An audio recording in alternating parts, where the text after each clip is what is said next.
بسم اللہ الرحمن الرحیم لقد جاءكم رسول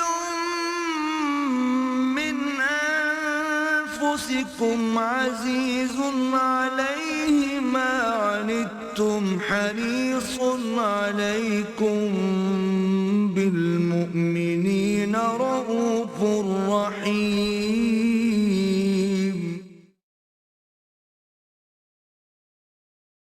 نحمده ونصلي على رسوله الكريم اما بعد فقد قال الله تبارك وتعالى كما ورد في سورة الحجرات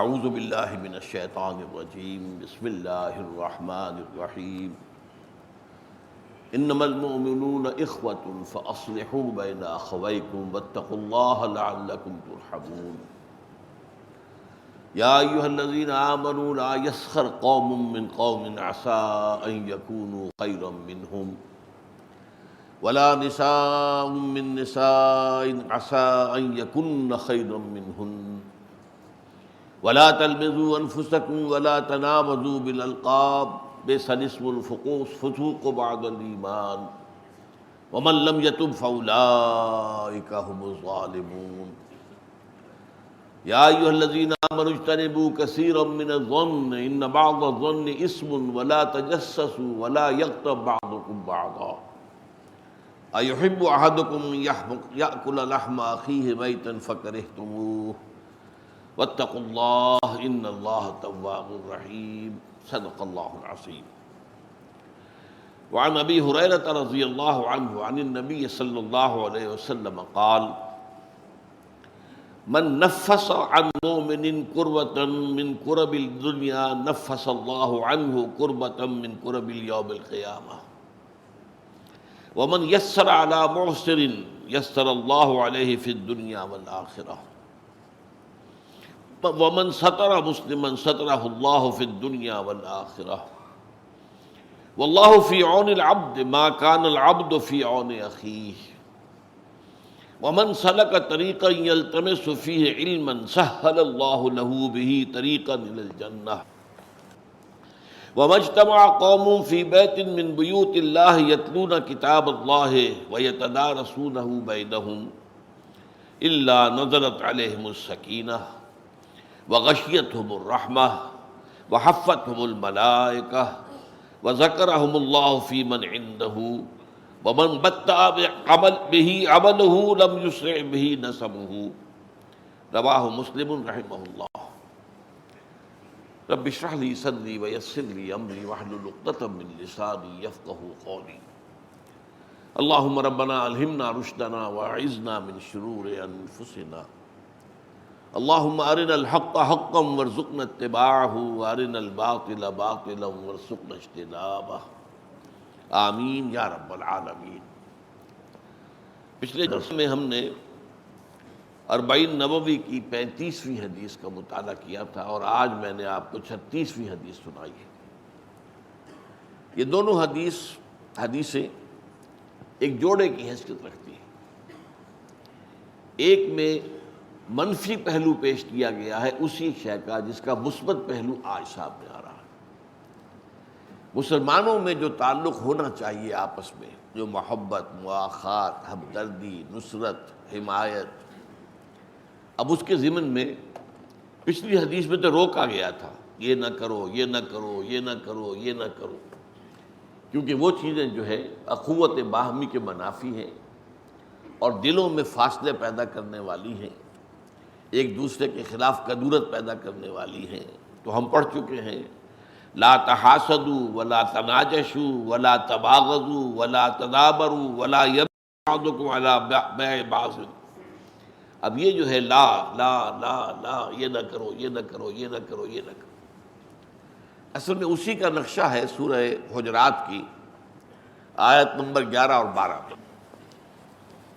اس کی میں نے آیت نمبر 10 تو پچھلی مرتبہ بھی تلاوت کی تھی، انما المؤمنون اخوۃ، مومن سب آپس میں بھائی بھائی۔ فَأَصْلِحُوا بَيْنَ أَخَوَيْكُمْ، اس کا پہلا تقاضا یہ کہا گیا کہ اگر تمہارے دو بھائیوں میں اختلاف ہو جایا کرے تو اصلاح کر دیا کرو، اصلاح کرا دیا کرو، صلح کرا دیا کرو۔ واتقوا اللہ، اللہ کا تقوی اختیار کرو۔ یعنی ان ڈفرنس کی روش صحیح نہیں ہے، بھئی میں کیا کروں، یہ جانے آپس میں اپنا معاملہ جانے۔ اب میں اگر ایک کی بات کروں گا تو دوسرا ناراض ہو جائے گا، دوسرے کو میں حق پر قرار دوں گا تو وہ پہلا ناراض ہو جائے گا، تو میں تو اس میں نہیں آتا۔ نہیں، یہ بہت غلط ہے، بہت غلط ہے، بہت غلط ہے۔ اہل ایمان کا فرض ہے کہ مسلمان بھائیوں میں آپس میں اگر کوئی اختلاف ہو رہا ہے، کچھ کلش ہو گئی ہے، تو اسے رفع کرے، مساعدت کرائے، صلح کرائے۔ اس کے بعد پھر 6 احکام آئے، وہی لا والے۔ اہل ایمان تم میں سے کوئی مرد کچھ دوسرے مردوں کا تمسخر نہ کیا کرے، مذاق اڑانا، استہزاء۔ ہو سکتا ہے کہ جن کا مذاق اڑایا جا رہا ہے وہ مذاق اڑانے والوں سے بہتر ہو اللہ کی نگاہ میں۔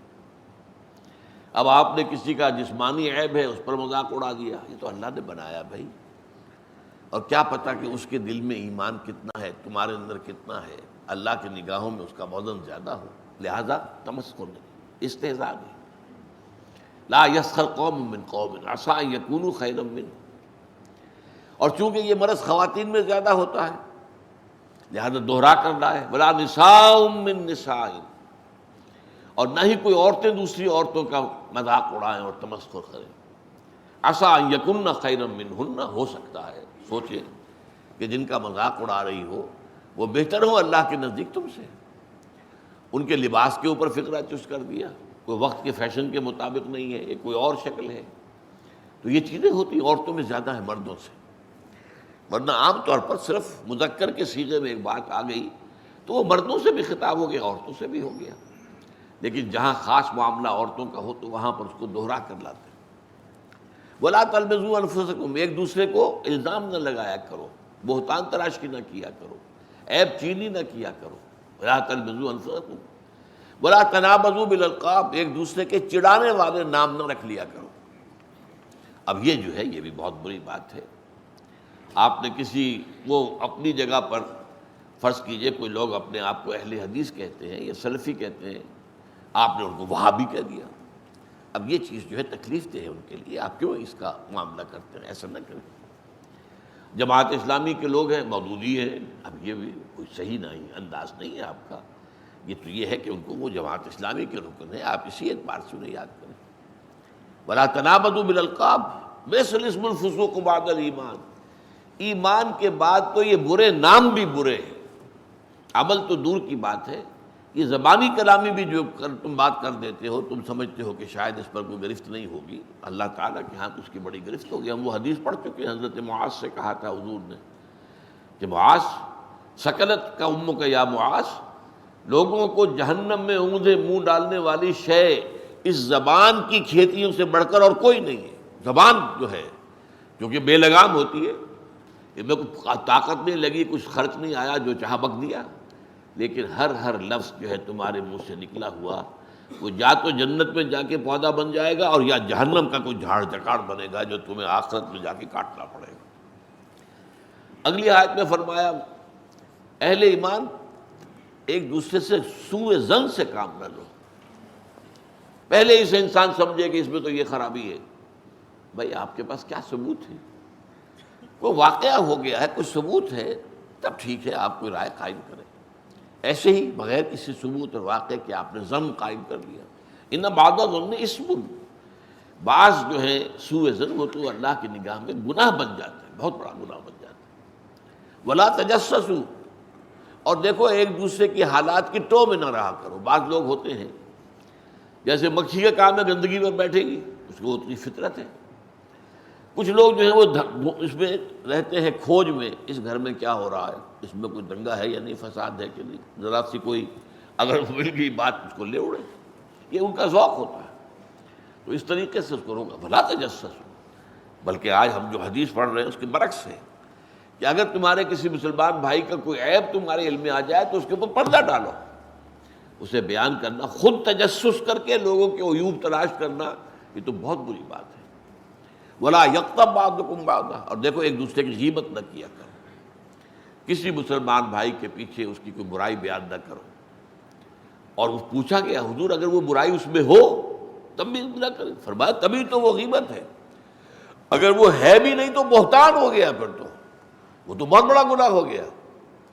ایک شخص کے اندر ایک عیب ہے، یہ کوئی برائی اس نے کی ہے، اس کے پیچھے اس کا ذکر مت کرو. ہاں سامنے کرو اور اب اس کے اوپر تنقید کرو تاکہ وہ اپنی اصلاح کرے.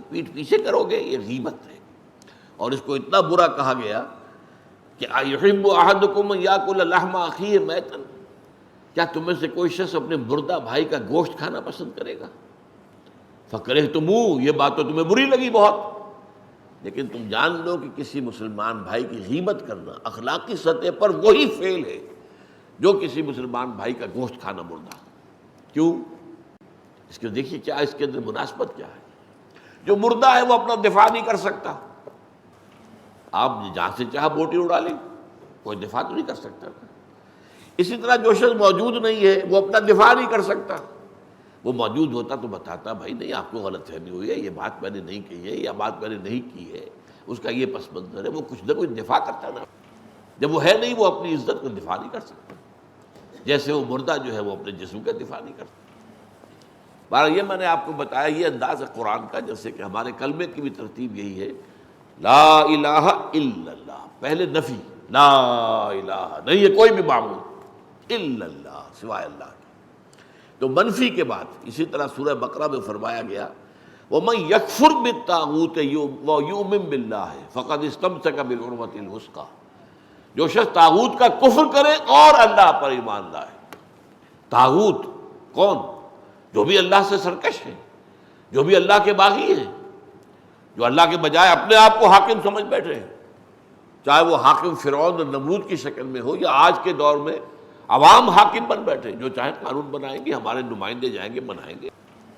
وہ شراب کو جائز قرار دیں، ہومو سیکشولیٹی کو جائز قرار دیں، ہومو سیکشول میرجز کے جواز کا فتویٰ دیں، بلکہ رجسٹر کریں کہ ایک مرد شوہر ہے دوسرا مرد جو ہے وہ بیوی ہے. قانون کی نگاہ یہی ہوگی.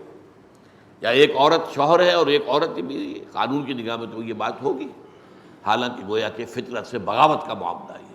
فطرت سے اللہ نے بنایا ہے عورت کو اور مرد کو، اس کی تخلیق، اس نے جو جسم بنائے ہیں، جو نفسیات بنائی ہے، وہ ایک دوسرے سے بالکل جدا ہے. تو اس حوالے سے تو در حقیقت یہ سب طاغوت ہیں. میرا اور آپ کا جو نفس امارہ ہے وہ بھی طاغوت ہے، کیونکہ ان النفس لامارۃ بالسوء، یہ تو برائی کا حکم دیتا ہے. یہ ہمارے اندر حیوانیت جو ہے یہ تو ادھر ہی چاہے گی. اس زبان کو تو چٹخارے چاہیے، چاہے حلال سے ہو چاہے حرام سے ہو. تمہیں تو دولت چاہیے، چاہے حلال سے آئے چاہے حرام سے آئے. نفس تو کہے گا لے لو، یہ رشوت پیش ہو رہی ہے بھائی، یہ بڑی ضرورت بھی ہے تمہیں، تمہارے وہ بچے کی فیس نہیں گئی ہے اب یہ ہے لے لو، کیا حرج ہے. اور پھر یہ کہ وہ سبھی لیتے ہیں، کوئی تم ہی تو نہیں ہو. تو یہ سارے جو ہے ہیلے جو ہے وہ نفس سکھاتا ہے انسان، تو وہ بھی طاغوت ہے. ہمارا نفس طاغوت ہے. اور جیسا کہ میں نے کہا جو بھی اللہ کا باغی ہے وہ در حقیقت طاغوت ہے. آج کے دور میں اسٹیٹ جو ہے، ریاست، a secular state is the biggest طاغوت آن ارتھ. سیکولر کے معنی کیا ہے؟ ہمارا کسی مذہب سے، کسی آسمانی ہدایت سے، کسی آسمانی شریعت سے، کسی آسمانی وحی سے کوئی تعلق نہیں. ہاں یہ صرف انفرادی طور پر آپ شریعت محمدی کا انفرادی پہلو جو اس پر عمل کر سکتے ہیں. ہندو جو ہے وہ منو سمرتی، اگر ان کا کوئی قانون ہے وہ اپنی انفرادی زندگی میں کریں. اجتماعی زندگی میں کسی مذہب کا کوئی معاملہ نہیں. کوئی دلیل نہیں ہے کہ صاحب قرآن میں یہ لکھا ہے. قرآن میں لکھا رہے، پڑھ لیا کرو، تلاوت کر لیا کرو. یہاں جو ہے ہمارا نظام سیکولر ہے، اس میں مذہب سے کوئی تعلق نہیں. تو یہ سب سے بڑا طاغوت ہے. تو اس اعتبار سے قرآن کہتا ہے وَمَن يَكْفُرْ بِالطَّاغُوتِ وَيُؤْمِن بِاللَّهِ، پہلے طاغوت کا کفر کرنا لازمی، لا الہ، اور پھر الا اللہ ہے. تو پہلے طاغوت کا انکار اور کفر اور اس سے بغاوت، اور پھر اللہ پر ایمان. تو جیسا کہ میں نے دیکھا پچھلی حدیث میں تو وہ منفی پہلو آیا تھا، اب آج یہ ہے جو اس کا مثبت پہلو ہے. فرمایا، یہ حضرت ابو ہریرہ نے روایت کیا ہے رضی اللہ تعالیٰ عنہ، اور مسلم شریف میں، صحیح مسلم میں موجود ہے. حضور ارشاد فرماتے من نفس عن مومن کربۃ من کرب الدنیا نفس اللہ عنہ کربۃ من کرب یوم القیامہ. جس شخص نے کسی مومن کی دنیا کی سختیوں میں سے، دشواریوں میں سے کسی دشواری اور سختی کو دور کیا، اللہ تعالیٰ قیامت کے دن اس کی سختی اور دشواریوں کے اندر سے کمی کرے گا۔ یہاں اہل ایمان کے ساتھ اگر حسن سلوک کرو گے، اس کا اجر اللہ کے ہاں ملے گا۔ اللہ تعالیٰ وہ سختیاں جو ہیں یوم القیامہ، بڑی شدید اس کے جو احوال ہیں، وہ جو کہا جاتا ہے روایتی طور پر کہ پسینہ جو ہے وہ گردنوں تک آیا ہوا ہوگا اور سورج جو ہے وہ سوا نیزے پر ہوگا، یہ چیزیں جو ہیں بات کو سمجھانے کے لیے ہیں۔ بہرحال اس وقت کی سختیوں کو اللہ تعالیٰ جو ہے آسان کر دے گا اپنے اس بندے کے لیے جو مسلمان بھائی کی، جس نے کسی سختی کو اور کسی تنگی کو اور کسی مشکل کو رفع کیا ہو۔ وَمَنْ يَسَّرَ عَلَى مُعْسِرٍ يَسَّرَهُ اللَّهُ عَلَيْهِ فِي الدُّنْيَا وَالْآخِرَةِ، اور جس نے آسانی پیدا کی کسی ایسے شخص پر، کسی ایسے مسلمان پر جو کسی مشکل میں ہے، تنگی میں ہے، مصیبت میں ہے، تنگ دستی بھی ہو سکتی ہے، تو اگر آپ کے اختیار میں ہے کہ آپ اس کی اس جو ہے تکلیف کے اندر آپ کمی کر سکیں اور اس کے لیے آسانی کا راستہ پیدا کر دیں، یا مثلاً آپ نے کسی کو قرض دیا تھا اور قرض کی ادائیگی کا وقت آ گیا، اس نے کہا تھا 2 سال کے بعد میں دے دوں گا واپس، اب اس کی پوزیشن نہیں ہے، وہ کسی ایسی حالت کے اندر ہے کہ ادا نہیں کر سکتا، تو اب آپ آسانی کریں، یہ نہ ہو کہ اس کے سر پر سوار ہو جائے، بلکہ یہ کہ آسانی کر دیں۔ قرآن مجید میں تو جہاں سود کی حرمت کا حکم آیا وہاں یہ بھی آیا ہے، وَإِن تَعْفُوا خَيْرٌ لَكُمْ۔ دیکھو، اگر ایک تو یہ کہ تمہارا مقروض جو ہے اگر نہیں دے سکتا تو اس کے لیے مہلت بڑھا دو، کوئی حرج نہیں، اور اگر معافی کر دو تو یہ سب سے بہتر ہے۔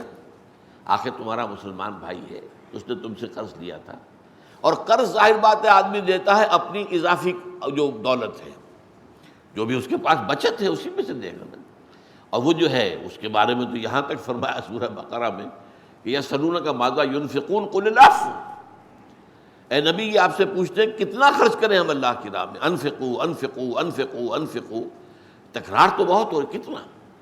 فرمایا جو بھی تمہاری ضرورت سے زائدہ دے دو، لیکن یہ روحانی تقاضا ہے، یہ قانونی تقاضا نہیں ہے۔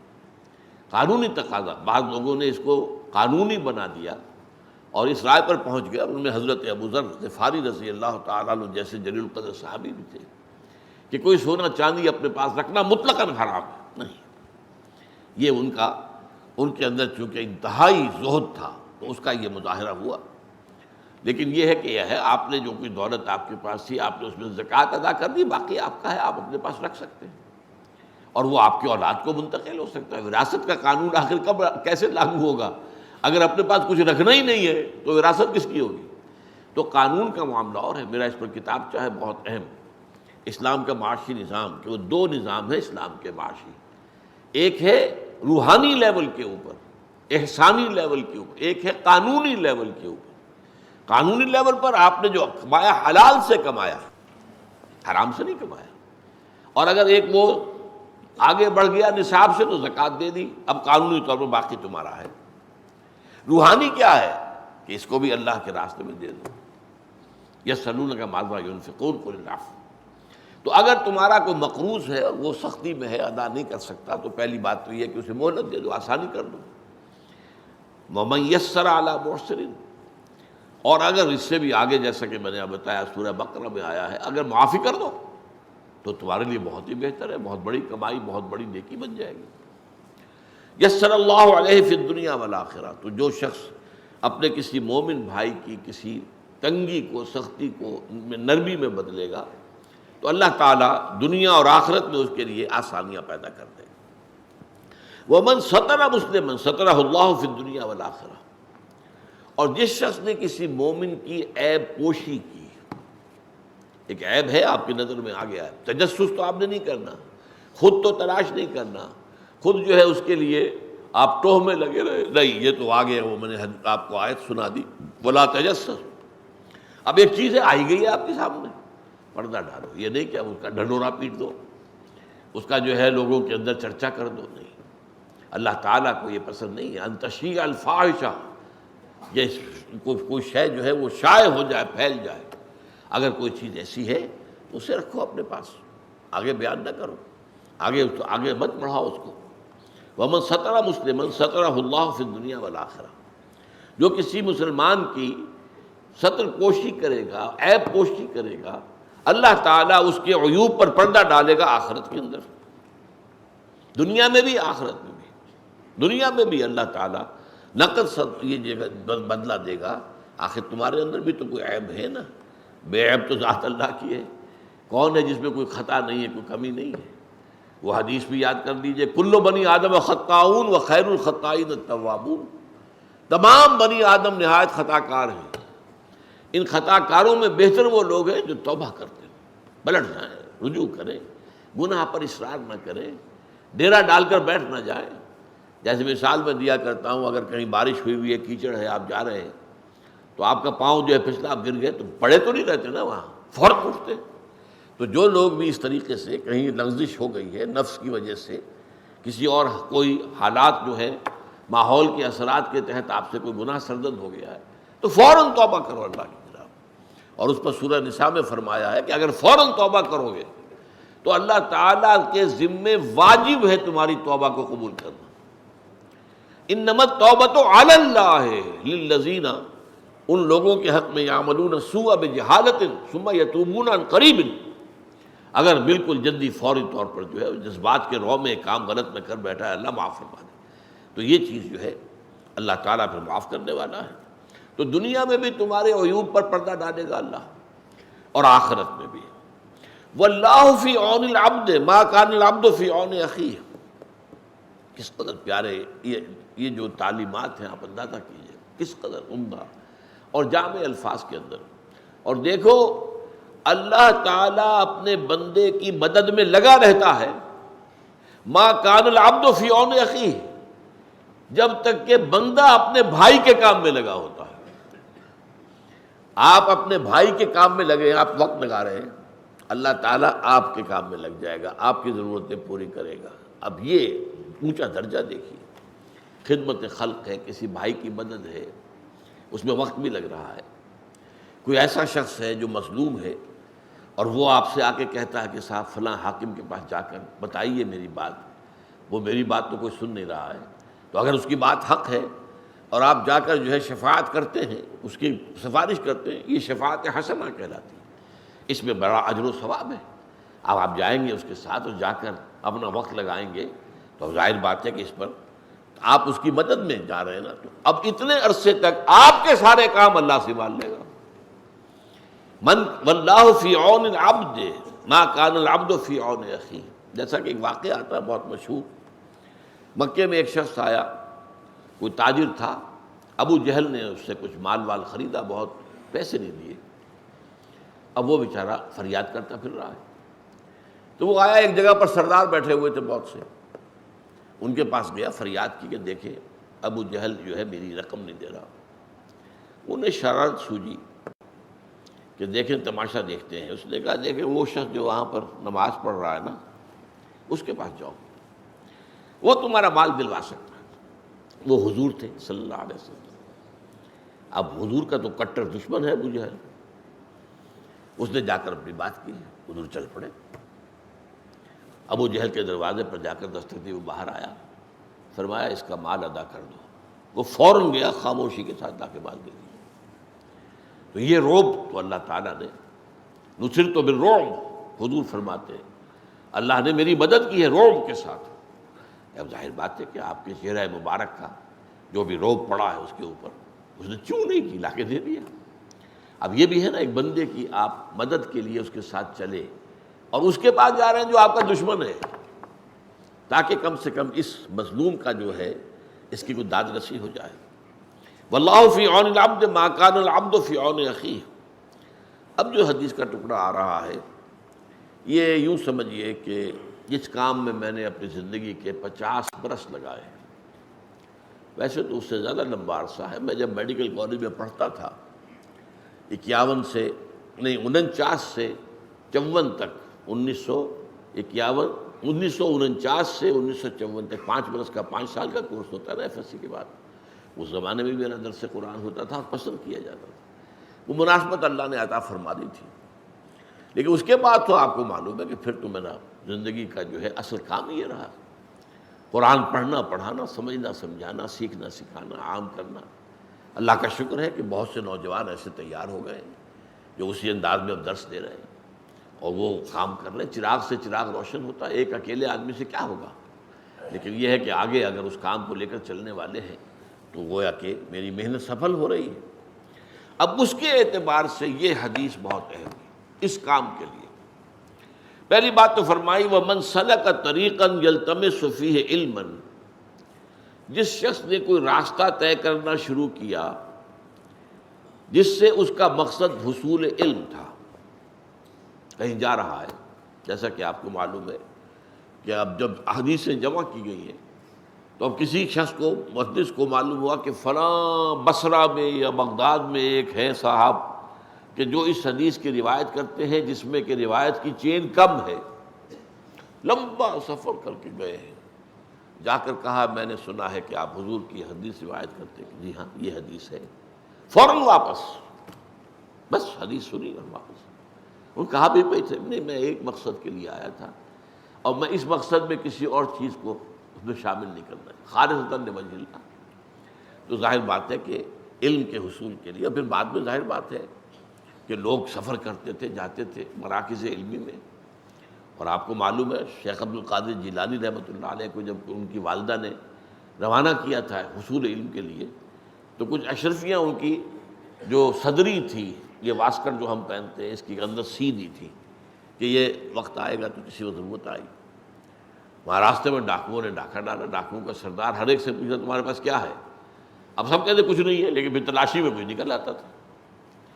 اس نوجوان سے پوچھا کہ اس نے کہا میرے پاس 30 اشرفیاں ہیں۔ اب یہ حیران ہوا کہ یہ اس نے کیوں صاف کر دیا، کہاں ہیں، ہمیں تو نظر نہیں آئی۔ انہوں نے کہا یہ سلی ہوئی جو ہے میری جیکٹ کھول کے دیکھ لو 30 اشرفیاں۔ اتنا اثر ہوا کہ وہ جو ہے تائب ہو گیا، وہ اشرفیاں بھی واپس کی، باقی بھی جن کا مال لوٹا تھا وہ واپس کیا، اور پھر اس کی زندگی جو ہے وہ نیکی کی۔ تو یہ چیز ہوتی ہے، یقیناً اس کے اندر جو ہے خیر ہوتا ہے۔ تو من سلک طریقا یلتمس فیہ علما سہل اللہ لہ بہ طریقا الی الجنہ، جو شخص کوئی راستہ اختیار کرتا ہے، سفر اختیار کرتا ہے حصول علم کے لیے، اللہ تعالیٰ اس کی بدولت اس کے لیے جنت کا ایک راستہ آسان کر دیتا ہے۔ طلب علم کا سفر گویا کہ جنت کی طرف سفر ہے۔ وہ علم کون سا ہے؟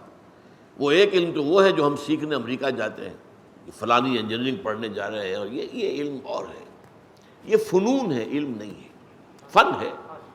جیسے آپ کو معلوم ہے کہ ایک موچی بیٹھا ہوا اپنی وہ جوتی گانٹ رہا ہے اور کچھ پیسے مل جاتے ہیں اسے، یہ ایک فن ہے، ہر شخص تو نہیں گانٹ سکتا، یہ اس کے پاس ایک فن ہے۔ ایک ترخان ہے، اس کے پاس ایک فن ہے، آپ اس سے کام لیتے ہیں۔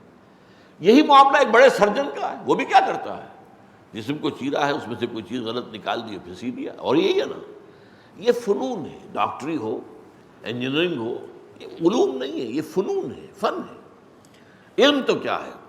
علم تو اللہ کی کتاب ہے، علم رسول کی سنت ہے صلی اللہ علیہ وسلم، یہ علم ہدایت۔ در حقیقت علم کیا ہے؟ علم ہدایت۔ تو اس حوالے سے جو شخص بھی اس حصول علم کے لیے، ہدایت کے علم کے حصول کے لیے سفر کرتا ہے، اللہ تعالیٰ اس سفر کے بدولت، اس کے صدقے میں اس کے لیے جنت کا سفر آسان کر دیتا ہے۔ اب سنیے وہ حدیث، وَمَجْتَمَعَ قَوْمٌ فِي بَيْتٍ مِّن بُيُوتِ اللَّهِ، اور کبھی ایسا نہیں ہوتا کہ کچھ لوگ اللہ کے گھروں میں سے کسی گھر میں جمع ہوں، کس کام کے لیے؟ یتلون کتاب اللہ، اللہ کی کتاب کی تلاوت کرنے کے لیے، وَيَتَدَارَسُونَهُ بَيْنَهُمْ، آپس میں ایک دوسرے کا درس دینے کے لیے۔ ایک تو درس ہمارا ہوتا ہے، یہ مونولوگ ہے، اس لیے کہ بتانا پڑتا ہے، یہ عربی ہے، اس کے یہ معنی ہے، اس کا یہ ہے، یہ ترکیب ہے، یہ ترجمہ ہے، پھر اس کا مفہوم۔ ایک ہوتا ہے کہ آپ ایک اسٹڈی سرکل بنا کر بیٹھ جائیں، ایک آیت پڑھی، بھئی آپ نے کیا سمجھا اس سے، آپ نے کیا سمجھا، آپ نے کیا سمجھا۔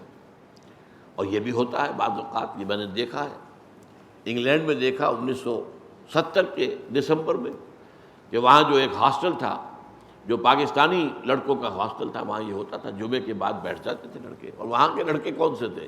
ایک پی ایچ ڈی کر چکے، دوسرا کر رہے ہیں، یا ایک M A M S C کر کے آ کے پی ایچ ڈی کر رہے ہیں، وہ تھے، وہ کوئی پرائمری کے یا ہائی اسکول کے تو نہیں تھے۔ اب وہ کیا کرتے تھے؟ حلقہ بنایا ہے، بیٹھے ہیں، ایک رکوع جو ہے قرآن کا آپ نے پڑھا، آپ نے غلطی کی تو اس کو تصحیح کر دی گئی، وہی رکوع دوسرے نے پڑھا، تیسرے نے پڑھا، تاکہ تجوید صحیح ہو جائے۔ پھر ان کے ذمہ یہ ہوتا تھا کہ تم فلاں تفسیر پڑھ کے آنا، تم فلاں تفسیر پڑھ کے آنا، تم فلاں تفسیر پڑھ کے آنا، تم فلاں تفسیر، تو اپنا اپنا بیان کر۔ تو اسے ہم کہیں گے اسٹڈی سرکل۔ یہ تدارس ہے، ایک ہے درس اور یہ ہے تدارس۔ تو فرمایا کہ جب وہ اللہ کے گھروں میں سے کسی گھر میں جمع ہوں اللہ کی کتاب کو پڑھنے کے لیے اور آپس میں باہم ایک دوسرے کو سمجھنے سمجھانے کے لیے، تو کیا ہوتا ہے؟ الا نزلت علیہم السکینہ، ان پر سکینت نازل ہوتی ہے اللہ کی طرف سے، سکون، اطمینان۔ جو ایمان کا اصل حاصل کیا؟ امن۔ امن ایمان سے ہے۔ اسی لیے جب نیا چاند دیکھتے تھے حضور، مہینے کا نیا چاند، تو کیا کہتے تھے؟ اللہم اہلہ علینا بالامن والایمان والسلامت والاسلام۔ اے اللہ، یہ جو چاند تم نے طلوع فرمایا ہے ہم پر، اس سے جو مہینہ شروع ہو رہا ہے، اس میں ہمارے لیے امن اور ایمان اور سلامتی اور اسلام۔ سلامتی اسلام سے ہے، امن ایمان سے ہے۔ امن ایک داخلی کیفیت ہے، سلامتی ایک معاشرتی معاملہ ہے۔ سلامتی ہو، کوئی امن ہو، یہ باہر کا امن جو ہے یہ سلامتی ہے، تاکہ کسی کو کسی سے نقصان نہ پہنچے، کوئی کسی کو قتل نہ کر رہا ہو، کوئی کسی کا مال نہ چھین رہا ہو، ایک دوسرے کے لیے سلامتی بن جائے۔ سلامن سلاما قیلن سلامن سلاما۔ اور حضور نے فرمایا افشوا السلام بینکم، اپنے مابین سلام کو عام کیا کرو۔ اسی لیے سلام میں سبقت جو کرتا ہے اسے اجر زیادہ ملتا ہے۔ اور اگر جو ویسے تو یہ آداب تو یہ ہے کہ چھوٹے بڑوں کو سلام کریں، لیکن اگر کہیں بڑا چھوٹے کو سلام کرے تو دگنا ثواب لے جائے گا۔ اور فرض کیجئے کہ وہ چھوٹے کو ایک طرح کی تعلیم ہو جائے گی، ادب کی تعلیم ہو جائے گی کہ بھائی سلام کرنا چاہیے، تو ہر مسلمان کو سلام کرو۔ ایک حدیث میں تو بڑے پیارے الفاظ آئے، لن تدخلوا الجنۃ حتی تؤمنوا ولا تؤمنوا حتی تحابوا افلا ادلکم علی شیء اذا فعلتموہ تحاببتم افشوا السلام بینکم۔ دیکھو تم ہرگز جنت میں داخل نہیں ہو سکو گے جب تک کہ مومن نہ ہو۔ ٹھیک بات ہے۔ اگلی بات، اور ہرگز مومن نہیں ہو سکو گے جب تک آپس میں محبت نہ کرو۔ یہ اب آج کی حدیث سے متعلق کتنا زبردست مضمون آ گیا۔ لن تدخلوا الجنہ حتی تؤمنوا ولا تؤمنوا حتی تحابوا، حب سے، آپس میں ایک دوسرے سے محبت میں۔ اور فرمایا افلا ادلکم علی شیء اذا فعلتموہ تحاببتم، کیا میں تمہیں نہ بتاؤں، تمہاری رہنمائی نہ کرو اس چیز کی طرف کہ اگر تم اس پر عمل کرو تو آپس میں محبت پیدا ہو جائے گی۔ اور وہ چیز کیا ہے؟ افشوا السلام بینکم، اپنے درمیان سلام کو عام کرو، پھیلاؤ۔ قیلن سلامن سلاما، معاشرے کے اندر ہر طرف سے۔ اب دیکھیے یہ دنیا میں اور بھی ہیں، گڈ مارننگ، گڈ ایوننگ ہے وغیرہ وغیرہ، ہائی اور ہلو ولو جو کرتے، اس میں بہترین جو ہے گریٹنگ السلام علیکم۔ اور اس کا جواب فرمایا گیا کہ تم جواب پلٹ کر دو تو زیادہ دو، اور نہیں تو کم سے کم اتنا جواب تو دے دو۔ بعض لوگ جو ہیں وہ اپنے وہ تکبر میں سلام کیا کسی نے، بس سر ہلا دیا، یہ نہیں، یہ تکبر کی علامت ہے۔ وعلیکم السلام، یہ تو کم سے کم ضرور کہو، یہ تو قرض ہو گیا تم پر۔ اس نے تمہیں کہا السلام علیکم تو کم سے کم وعلیکم السلام تو کہو نا، بلکہ بہتر یہ ہے کہ بڑھا کر دو، السلام علیکم ورحمۃ اللہ وبرکاتہ، یہ بڑھا کر دو۔ تو اس حوالے سے یہ سلام، مجتمع قوم فی بیت من بیوت اللہ یتلون کتاب اللہ ویتدارسونہ بینہم الا نزلت علیہم السکینہ، ان پر سکون، اطمینان کی کیفیت نازل ہوتی ہے۔ وغشیتہم الرحمہ، اور رحمت خداوندی انہیں ڈھانپ لیتی ہے، سایہ کرتی ہے۔ رحمت خداوندی، میرا کلام پڑھ رہے ہیں لہذا اللہ تعالیٰ کی رحمت جوش میں آتی ہے، میری باتیں سمجھنے کی کوشش کر رہے ہیں، میرے کلام کو سمجھنے اور سمجھا رہے ہیں۔ وحفتہم الملائکہ، تیسری بات، سکینت نازل ہو رہی ہے، رحمت ان کے اوپر چھا جاتی ہے، ڈھانپ لیتی ہے، اور فرشتے ان کے گرد گھیرا ڈال لیتے ہیں، چاروں طرف فرشتے۔ حفتہم الملائکہ، اور سب سے اونچی بات آپ سنیے، وَذَكَرَهُمُ اللَّهُ فِي مَنْ عِندَهُ، اللہ ان کا ذکر کرتا ہے ان کے سامنے جو اس کے پاس ہے۔ پاس کون ہے؟ ملائکہ مقربین، ملائکہ کے بھی تو درجے ہیں نا. ایک ملائکہ جو ہے وہ دنیا کے ملائکہ یہاں کے انتظام انسرام میں لگے ہوئے ہیں. ایک ملائکہ مقربین ہے جو اللہ تعالیٰ سے نہایت قرب رکھتے ہیں. ایک وہ 8 فرشتے ہیں جو اللہ کے عرش کو تھامے ہوئے ہیں. تو آپ فرشتوں کے اندر بھی تو حفظ مراتب کا معاملہ ہے نا، کس کا کیا رتبہ ہے، کس کا کیا رتبہ ہے، جبرائیل کا کیا رتبہ ہے. تو اس لیے جو اس کے پاس ہیں ان میں اللہ ذکر کرتا ہے کہ دیکھو میرے بندے. اور بات کہنے کی کیا ہے، دیکھو تم کہتے تھے یہ آدم جو ہے اللہ تو یہ جو بنا رہا ہے یہ تو خونریزی کرے گا، یہ تو فساد بچائے گا. دیکھو میرے بندے، کیا ان کے کوئی دنیاوی غرض ہے اس وقت؟ وہ صرف میرے کلام کو سمجھنے کے لیے آئے. میرے گھروں میں سے ایک گھر میں، اس میں یہ ہے کہ ایک تو اولاً تو یہ مسجد شمار ہوگی کیونکہ بیت اللہ ہے، من بیوت اللہ. تو یہ بھی مسجدیں جو ہیں یہ اللہ کے گھر ہیں، اس میں تو کوئی شک نہیں. بیت اللہ ہم کہتے ہیں خانہ کعبہ کو، مسجد حرام کو. لیکن آپ نے فرمایا صلی اللہ علیہ وسلم کہ کل روئے زمین کی مسجدیں یہ کعبے کی بیٹیاں ہیں، بنات ہیں، بیٹیاں ہیں. یہ بھی کعبے کی بیٹی ہے جس میں آپ اس وقت بیٹھے.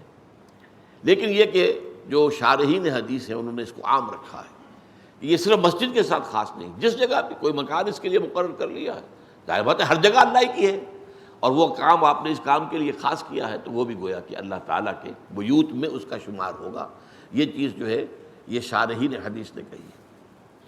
تو پھر سن لیجئے، وَمَجْتَمَعَ قَوْمٌ فِي بَيْتٍ مِّن بُيُوتِ اللَّهِ، نہیں جمع ہوتے کوئی لوگ اللہ کے گھروں میں سے کسی گھر میں، یتلون کتاب اللہ ہے، اللہ کی کتاب کو پڑھتے ہوئے، وَيَتَدَارَسُونَهُ بَيْنَهُمْ، اور آپس میں اس کا ایک دوسرے کو افہام و تفہیم کرتے ہوئے، سمجھنے اور سمجھاتے ہوئے، إِلَّا نَزَلَتْ عَلَيْهِمُ السَّكِينَةُ، مگر یہ کہ ان پر سکینت نازل ہوتی ہے، وَغَشِيَتْهُمُ الرَّحْمَةُ، اور رحمت خداوندی ان کو ڈھانپ لیتی ہے، وَحَفَّتْهُمُ الْمَلَائِكَةُ، اور فرشتے ان کے گرد گھیرا ڈال لیتے ہیں، وَذَكَرَهُمُ اللَّهُ فِي مَنْ عِندَهُ، اور اللہ تعالیٰ جو ہے ذکر کرتا ہے، ان کا تذکرہ کرتا ہے. دیکھو میرے بندے، میرے فلاں گھر میں یا فلاں مقام پر میرے کتاب کو پڑھنے کے لیے جمع ہے. ان کا کوئی اور اس کے اندر مقصد نہیں ہے، کوئی ان کی دنیاوی غرض و قائد اس میں نہیں ہے سوائے میری کتاب سے محبت.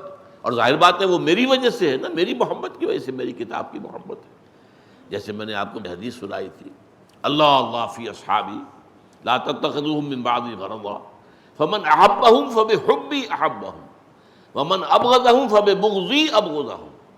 دیکھو اللہ سے ڈرو، اللہ سے ڈرو میرے اصحاب کے بارے میں، یعنی ان پر تنقید کرنا، سب و شتم کرنا، ان کی برائی بیان کرنا، اس سے بچو. اور اس کے بعد فرمایا کہ جو ان سے محبت کرتا ہے وہ میری محبت کی وجہ سے کرتا ہے. کیونکہ وہ کون ہے؟ صحابی. کس کا صحابی؟ محمد کا صلی اللہ علیہ وسلم.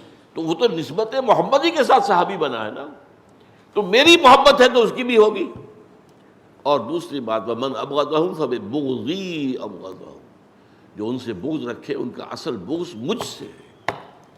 میرے صحابہ پر جو بغض نکالتا ہے اور سب و شتم کرتا ہے، انہیں برا بھلا کہتا ہے، ان پر تنقیدیں کرتا ہے، در حقیقت اسے مجھ سے بغض ہے. مجھ پر تو اپنا یہ بغض نکال نہیں سکتا. آسمان پر تھوکا جو ہے وہ تو سر پہ آئے گا نا، اپنے منہ پہ ہی آئے گا. تو وہ تو اتنی بلند شخصیت ہے، کیا کریں گے؟ وہ تو یہ ہے کہ کوئی بہت ہی بد نصیب اور بہت ہی سمجھیے آپ کے جو بھی بدطینت انسان ہو سکتے ہیں، وہ رشدی ہو، چاہے وہ نام کا مسلمان تھا، یا تسلیمہ ہے بنگلہ دیش کی، وہ بھی نام کی مسلمان ہے. باقی اس کے بعد جو بھی ڈنمارک میں ہو رہا ہے، کہیں اور ہو رہا ہے، وہ تو ظاہر بات دشمن ہے ہی. لیکن نام نہاد مسلمانوں میں بھی ایسے لوگ نکل آئے. لیکن یہ ہے کہ بہرحال عام طور پر جو ہے لوگ حضور کے اوپر حملہ نہیں کرتے، بلکہ حملہ آپ کے صحابہ پر کرتے ہیں. لیکن اس حملے کی زد میں کون آتے ہیں؟ حضور آتے ہیں. کیونکہ درخت اپنے پھل سے پہچانا جاتا ہے. پھل کڑوا ہے تو آپ کہیں گے کہ یہ درخت جو ہے اس کا آم اچھا نہیں ہے. تو وہ تو درخت کے اوپر بات گئی نا. اگر اچھا ہے تو وہ درخت گویا کہ اچھا پھل دینے والا ہے. آخری بات، وَمَنْ بَطَّأَ بِهِ عَمَلُهُ لَمْ يُسْرِعْ بِهِ نَسَبُهُ. بہت عمدہ بات. جس شخص کو پیچھے رکھ دیا اس کے عمل نے، اسے آگے نہیں کر سکے گا اس کا نسب. میں فلاں ابن فلاں ابن فلاں ہوں، میں تو فلاں کا جو ہے نسل سے ہوں، ہم تو نسل ابراہیمی سے ہیں. یہودیوں کو اسی پر تو فخر تھا، نحن ابناء اللہ واحباہ، ہم تو اللہ کے بیٹوں کی طرح ہیں اور بڑے ہی محبوب ہیں اس کے. ہمارے ہاں بھی اسی طرح کے معاملات ہوتے ہیں. ایک سید زادہ ہے، وہ اپنے نسب پر فخر کر رہا ہے، میں تو سید زادہ ہوں. اپنی جگہ ہے، حسب نسب اپنی جگہ ہے، اسلام اس کی نفی نہیں کرتا. لیکن یہ ہے کہ اگر اس کا اپنا عمل جو ہے وہ پیچھے رہ گیا اور اس عمل نے اسے پیچھے چھوڑ دیا تو پھر یہ نسب کی وجہ سے آگے نہیں آ سکتا. قدر جو ہے وہ انسان کا اپنا عمل ہے، جو تم کماتے ہو اسی سے تمہارا مقام معین ہوگا، نسب کی بنیاد پر نہیں. جیسے آپ کہتے ہیں فارسی میں بڑی عمدہ کہاوت ہے، پدرم سلطان بود، پدرم سلطان بود، میرا باپ تو بادشاہ تھا. اب وہ کوئی کہتا ہے تراچے، بھائی تم بتاؤ تم کیا ہو؟ تراچے. اب پدرم سلطان بود تو تھا، لیکن یہ کہ تم کیا ہو یہ بتاؤ. اس اعتبار سے جس شخص کا عمل اسے پیچھے چھڑوا دے، وہ رہ گیا پیچھے، لیگنگ بیہائنڈ جسے آپ کہتے ہیں، تو اس کا نسب جو ہے اسے آگے نہیں لا سکتا.